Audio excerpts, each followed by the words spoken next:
വടക്കാഞ്ചേരിയുടെ കന്നഡ വ്യാപാര രംഗത്ത് വിശ്വസ്ത സേവന പാരമ്പര്യമുള്ള ജോൺസൺ കന്നഡ വ്യാപാരം ഇപ്പോൾ ആധുനിക രീതിയിൽ നവീകരിച്ച ഷോറൂമിൽ. തിങ്കൾ വെള്ളി ദിവസങ്ങളിൽ രാവിലെ 10 മണി മുതൽ ഉച്ചയ്ക്ക് 1 മണി വരെ കണ്ണ് ഡോക്ടറുടെ പരിശോധന. ഡ്രൈവിംഗ് ലൈസൻസിനായുള്ള സർട്ടിഫിക്കറ്റുകൾ, വിദ്യാർത്ഥികൾക്ക് ആവശ്യമായ ആന്റി ഗ്ലെയർ ബ്ലൂ കട്ട് ലെൻസുകൾ കുറഞ്ഞ വിലയിൽ. ദിവസവും രാവിലെ 9 മണി മുതൽ രാത്രി 8 മണി വരെ ക്വാളിഫൈഡ് ഓപ്റ്റോമെട്രിസ്റ്റിന്റെ സേവനം. എല്ലാവിധ ബ്രാൻഡഡ് ഫ്രെയിമുകൾ, ലെൻസുകൾ എന്നിവ കുറഞ്ഞ നിരക്കിൽ. ജോൺസൺ കന്നഡ വ്യാപാരം, ജോൺസ് ടവർ, ഡിവൈൻ ആശുപത്രിക്ക് എതിർവശം, വടക്കാഞ്ചേരി. ഫോൺ 94963474.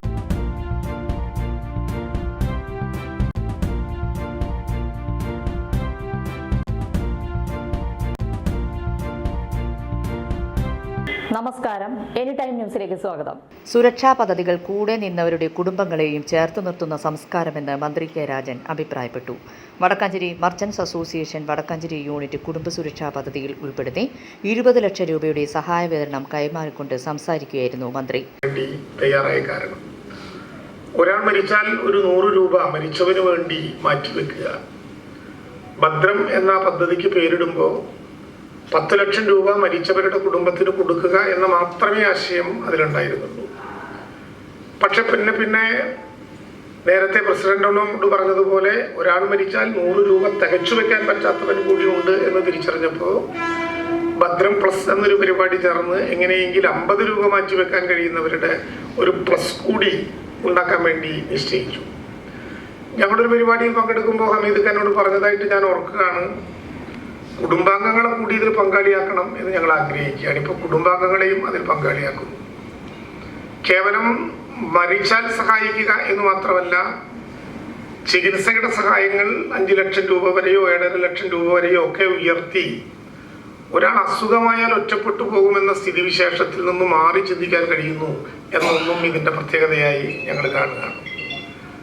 എന്ന് മാത്രമല്ല, സാധാരണ നിലയിൽ പെട്ടിക്കടക്കാരനായ ഒരു വ്യാപാരി മുതൽ ഇതുപോലെ ഒരു സ്ഥാപനത്തിന്റെ ഉടമ പോലും ഒരേ കാറ്റഗറിയിൽ ഭദ്രമെന്ന പദ്ധതിയിൽ ഒരുമിച്ച് ചേർത്ത് അതിൽ പങ്കെടുക്കുന്നവർക്കൊക്കെ ഒരു തുല്യത നിശ്ചയിച്ച് വലിപ്പച്ചെറുപ്പങ്ങളില്ലാതെ സ്വർണ്ണക്കടയുടെ മുതലാളിയും സിഗരറ്റും ബീഡിയും മുറുക്കാനും നാരങ്ങ വെള്ളവും കൊടുത്ത് ഉപജീവനം നടത്തുന്ന പാവപ്പെട്ടവനും ഒരേ കാറ്റഗറിയിലാണ് മരിച്ചു കഴിഞ്ഞാൽ എന്ന് തിരിച്ചറിഞ്ഞ് തുല്യമായ വിധത്തിലുള്ള സ്കെയില് പ്രഖ്യാപിക്കുകയും ചെയ്ത് അവരുടെ വികാരങ്ങളിൽ ഇടപെടുക എന്നൊരു ബോധമുണ്ടാകുന്നത് ചെറിയ കാര്യമല്ല. സാധാരണ നിലയിൽ സംഘടനയെ സംബന്ധിച്ചിടത്തോളമുള്ള പ്രധാനപ്പെട്ട പരിപാടി അവകാശ സംരക്ഷണത്തിന് വേണ്ടിയിട്ടുള്ള വലിയ സമരങ്ങളും പിന്നെ ആളെ കൂട്ടാനുള്ള വലിയ പൊതുയോഗങ്ങളും അതിനിടയിൽ ഹൈക്കോർട്ടിന്റെ സ്വഭാവം മാത്രമുള്ള നിലപാടുകളുമാണ് എന്നൊക്കെ ആളുകൾ പറയുമ്പോൾ വിശാലമായ മനുഷ്യ സ്നേഹത്തിന്റെ നക്ഷത്ര തിളക്കം നമ്മുടെ സമൂഹത്തിൽ നിന്ന് വിട്ടുപോയിട്ടില്ല എന്നുള്ളതിൻ്റെ അപൂർവമായ സൂചനകളിലൊന്നാണ് ഇത്തരത്തിൽ ഉയർന്നു വരുന്ന ചില അഭിമാനകരമായിട്ടുള്ള നിമിഷങ്ങൾ. അത് ഭദ്രത്തിനും അവകാശപ്പെടാവുന്നതാണ്. പണ്ടൊരു കച്ചവടക്കാരൻ മരിച്ചാൽ ഒരുപക്ഷെ അദ്ദേഹത്തിനോടൊപ്പം പട്ടണയിലേക്ക് പോവുക അദ്ദേഹത്തിൻ്റെ ഭൗതിക ശരീരമാണെങ്കിൽ വീട്ടുകാരെ കാത്തിരിക്കുന്നത് ജീവിതം പച്ചപിടിക്കാനുള്ള മഹാപരിശ്രമത്തിനിടയിൽ മനഃപൂർവ്വമല്ലാതെ അയാൾ കൊണ്ടുവന്ന് കൊടുക്കേണ്ടി വന്ന പലവിധത്തിലുള്ള കടബാധ്യതകളായിരിക്കും. ഒരാളുടെ മരണം തുടർന്ന് മറ്റൊരാളുടെ മരണത്തിലേക്ക് വഴിവെച്ച എത്രയോ അനുഭവങ്ങൾ വ്യാപാരികളുടെ മരണവുമായി ബന്ധപ്പെട്ട് നാം കേൾവിയുണ്ട്. മരിച്ചാൽ അദ്ദേഹം ഉണ്ടാക്കിയ വലിയ കടത്തിന്റെ മുമ്പിൽ പേടിയോടെ നിൽക്കുകയും സഹായിക്കാൻ ആരുമില്ലെന്ന് തിരിച്ചറിയുകയും ശവസംസ്കാരത്തിന്റെ ചടങ്ങ് കൂടി കഴിഞ്ഞൊരു അനുശോചനം കൂടി നടത്തി കഴിഞ്ഞാൽ മരണപ്പെട്ടവനോടുള്ള ബാധ്യത തീർന്നു എന്ന് തിരിച്ചറിഞ്ഞ് എല്ലാവരും തിരിച്ചു പോകുമ്പോൾ ഒറ്റപ്പെട്ട മനസ്സുമായി അദ്ദേഹത്തിനോടൊപ്പം ഉണ്ടായിരുന്ന ഒരു സ്ത്രീയും ഒരമ്മയും ഒരച്ഛനും കുട്ടികളും ഒക്കെ ആധാരമായി വഴിയാധാരമായി അയാളുടെ സ്വപ്നങ്ങൾ മാത്രം പേറി പിന്നെയും എത്രയോ കാലം ജീവിക്കേണ്ടി വരുമെന്നും എവിടെ വെച്ചാണ് നാം തിരിച്ചറിയുന്നത്, അവിടെ വെച്ചാണ് മനുഷ്യ സ്നേഹമെന്ന ഉറവ പറ്റാത്ത ഒന്ന് ലോകത്തിന്റെ നടുവിൽ ഒരു പണത്തിനും മൂല്യപ്പെടുത്താത്ത വിധത്തിൽ നമ്മളോടൊപ്പം ഉണ്ടാകും എന്ന് തിരിച്ചറിയുക. അതുകൊണ്ട് ആ വിധത്തിൽ ഒരു പദ്ധതിയായി ഇത് വളർന്നു. അതിൻ്റെ നേട്ടം സ്വാഭാവികമായിട്ടും ഈ നാട്ടിലെ വ്യാപാരികൾക്കുണ്ടാകുന്നു. വളരെ സന്തോഷത്തോടെ വളരെ അഭിമാനത്തോടെ ഇത്തരമൊരു പദ്ധതിക്ക് നേതൃത്വം നൽകി ആ പദ്ധതി 2.5 വർഷക്കാലത്തോളം ഒരു ഇടിവുമില്ലാതെ കൂടുതൽ ഉയർച്ചയോടെ കൊണ്ടുപോകുന്ന വ്യാപാരി വ്യവസായിയുടെ ടീമിനെ ഞാൻ ആദ്യമേ കേരള സംസ്ഥാന സർക്കാരിന് വേണ്ടി ഊഷ്മളമായി അഭിനന്ദിക്കാൻ ഈ അവസരം ഞാൻ ഉപയോഗിക്കുകയാണ്. കാരുണ്യ പ്രവർത്തനങ്ങൾ നടത്തുന്ന വടക്കാഞ്ചേരിയിലെ വ്യാപാരികളുടെ കൂട്ടായ്മ മറ്റുള്ളവർക്ക് മാതൃകയാണെന്നും മന്ത്രി പറഞ്ഞു. വിദ്യാഭ്യാസ മേഖലയിൽ ഉന്നത വിജയം നേടിയ വ്യാപാരികളുടെ മക്കളെ ചടങ്ങിൽ ഉപഹാരം നൽകി ആദരിച്ചു. യൂണിറ്റ് പ്രസിഡന്റ് അജിത് കുമാർ മല്ലയ്യ അധ്യക്ഷത വഹിച്ചു.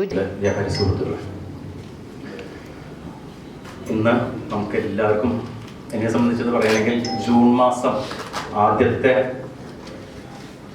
ഒരു 15 ദിവസം, മെയ് ലാസ്റ്റും ജൂണും ആയിട്ട് ഒരു 10-12 ദിവസം ഏകോപന സമിതിയുടെ 3 പ്രധാന വ്യക്തികൾ നമ്മൾ വിട്ടുപിരിഞ്ഞ ദിവസങ്ങളാണ്. മെയ് ലാസ്റ്റിലായിട്ടാണ് ജോസ് എന്ന വ്യാപാരിയും, ജൂൺ മാസം ആദ്യം നമ്മുടെ എല്ലാം പ്രിയങ്കരനായ അനിലും മുൻ പ്രസിഡന്റ് ശങ്കർ സി കാളയ്ക്കും നമ്മൾ വിട്ടുപിരിഞ്ഞത്. ഒരു 4 ദിവസം 5 ദിവസത്തെ ഇടവേളകളിലാണ് ഇവരൊക്കെ തന്നെ നമ്മൾ വിട്ടുപിരിഞ്ഞത്. അനിലിനെ സംബന്ധിച്ച് പറയുകയാണെങ്കിൽ കഴിഞ്ഞ കുറേ കാലങ്ങളായിട്ട് ഞങ്ങളുടെ എക്സിക്യൂട്ടീവ് മെമ്പറായിരുന്നു. ഞങ്ങളുടെ വാർഷികം നടന്നത് മെയ് മാസത്തിലായിരുന്നു. ആ മെയ് മാസത്തിൽ അനിലിനെ ഞങ്ങൾ സെക്രട്ടറിയായിട്ട് എടുക്കുകയും അതുമാതിരി തന്നെ വ്യാപാര ഭവൻ പണിയുമ്പോൾ 5 ആൾക്കാർക്കാണ് അതിൻ്റെ മേൽനോട്ടുണ്ടായത്. അതിലൊന്ന് അനിലായിരുന്നു. സത്യത്തിൽ അനിലിൻ്റെ ആ വേർപാട് ഞങ്ങൾക്കൊന്നും താങ്ങാൻ കഴിയുന്നില്ല. കാരണം എന്ന് പറഞ്ഞാൽ നമുക്കൊക്കെ വേണ്ടപ്പെട്ട ആളായിരുന്നു അനിൽ. ജില്ലാ president K V Abdul Hameed, ജില്ലാ secretary V T George, unit general secretary P M Gokulan, നഗരസഭാ vice chairperson Sheela Mohan, P A Abdul Salam, Eldho Paul, Prashanth P Menon എന്നിവർ പ്രസംഗിച്ചു. News desk any time news. കൂടുതൽ വാർത്തകൾക്ക് ഞങ്ങളുടെ ചാനൽ സബ്സ്ക്രൈബ് ചെയ്യുക, ഫേസ്ബുക്ക് ഫോളോ ചെയ്യുക. വാർത്തകൾ വേഗത്തിലറിയാൻ എനി ടൈം ന്യൂസ്.